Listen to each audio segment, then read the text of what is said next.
মাজুলী অসমৰ ব্ৰহ্মপুত্ৰ নদীৰ মাজত অৱস্থিত পৃথিৱীৰ বৃহৎ নদীদ্বীপ, যি বৰ্তমান জিলা হিচাপে পৰিণত হৈছে। ই যেন মহাপুৰুষীয়া বৈষ্ণৱ ধৰ্ম আৰু সত্ৰীয়া সংস্কৃতিৰ পীঠ কেন্দ্ৰ। গুৰু দুজনাই প্ৰতিষ্ঠা কৰি যোৱা সত্ৰসমূহেৰে ই সত্ৰ নগৰী ৰূপে সৰ্বত্ৰে পৰিচিত। মাজুলীলৈ যোৱাৰ আটাইতকৈ ৰোমাঞ্চকৰ পথ ব্যৱস্থাটো হৈছে ফেৰী সেৱা। যোৰহাটৰ নিমাতী ঘাটৰ পৰা মাজুলী ফেৰীৰ যি যাত্ৰা, ই সঁচাই যেন সকলোৰে মন মুহি নিব।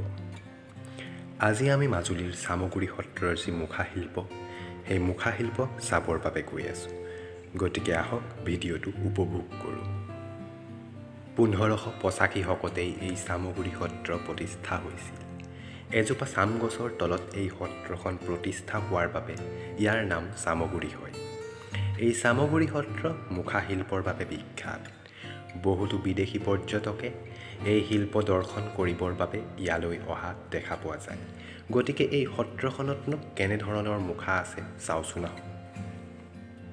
এই যে মুখাৰে সজাই ৰখা সুন্দৰ প্ৰেক্ষাগৃহটো দেখিছে, এই প্ৰেক্ষাগৃহটো হৈছে চামগুৰি সত্ৰৰ সৌজন্যত প্ৰস্তুত কৰি উলিওৱা মুখা প্ৰদৰ্শনী আৰু কৰ্মশালা সংগীত কলাকেন্দ্ৰ।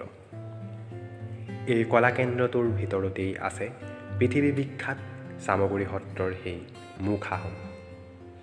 এই কলাকেন্দ্ৰটোতেই বিভিন্ন ব্যক্তিক মুখা প্ৰস্তুত কৰি উলিওৱাৰ যি কৌশল, সেই কৌশলসমূহ প্ৰদান কৰা হয় আৰু পৰৱৰ্তী সময়ত তেওঁলোকে সাজি উলিয়াই একোখন প্ৰাণ পাই উঠা মুখা। গতিকে এই কলাকেন্দ্ৰটোৰ ভিতৰতনো কেনেধৰণৰ মুখা আছে চাওঁ আহক। কলাকেন্দ্ৰটোৰ ভিতৰত থকা এই মুখাসমূহে আপোনাৰো দৃষ্টি নিশ্চয় আকৰ্ষিত কৰিব।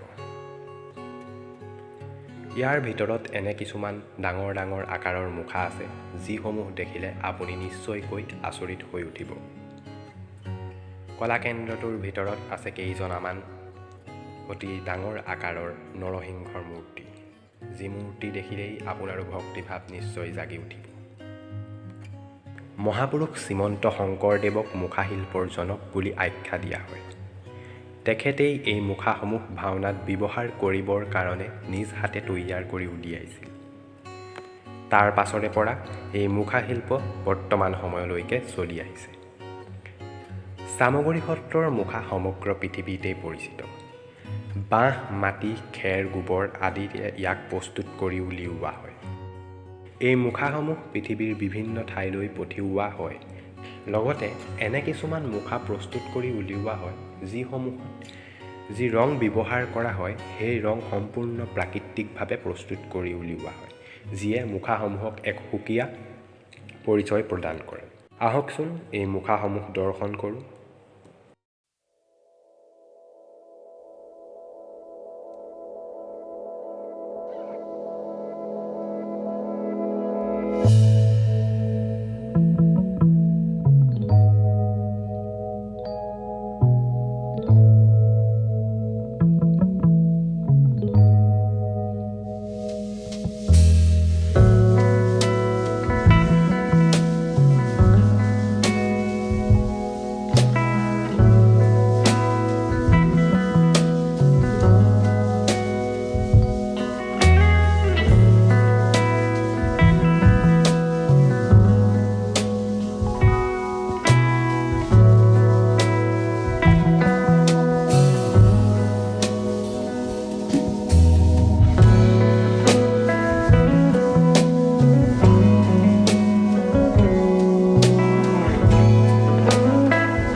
এয়াই আছিল চামগুৰি সত্ৰৰ পৃথিৱী বিখ্যাত মুখা শিল্প। আশা কৰোঁ আপোনালোকে ভিডিঅ'টো চাই ভাল পালে। এইখিনিতে এটা অনুৰোধ কৰিব বিচাৰোঁ।